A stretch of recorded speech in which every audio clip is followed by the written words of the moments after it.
Hi friends, அஸ்ஸலாமு அலைக்கும். இன்றைக்கி நாம் கடலை மிட்டாய் பர்ஃபி எப்படி செய்கிறதுங்கிறத பார்க்கலாம்.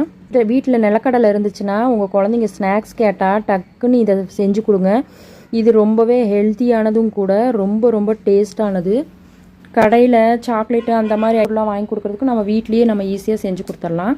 இப்போ இதற்கு நிலக்கடலை எடுத்துருக்கிறேன், ஒரு 300 கிராம் நிலக்கடலை எடுத்துருக்கிறேன். அதை நல்லா தோல் உரித்து க்ளீன் பண்ணி வச்சுக்கலாம். இப்போ இது ஒரு காயில் போட்டு நம்ம வறுத்துக்கலாம். ஒன்றும் பாதியமாக தோல் இருந்தால் ஒன்றும் பரவாயில்லைங்க.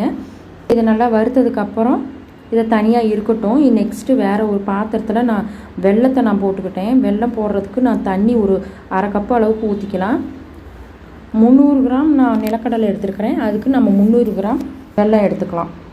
வெல்லம்லாம் இப்போ நல்லா கரையட்டும். கரைஞ்சதும் இதில் இருக்கிற தூசி அழுக்கெல்லாம் எடுத்து நம்ம இதை ஃபில்ட்ரு பண்ணி வச்சுக்கலாம். வறுத்து வச்ச நிலக்கடலையை சூடு ஆறுனதும் வேறு ஒரு மிக்சி ஜாரில் பல்ஸ் மோட்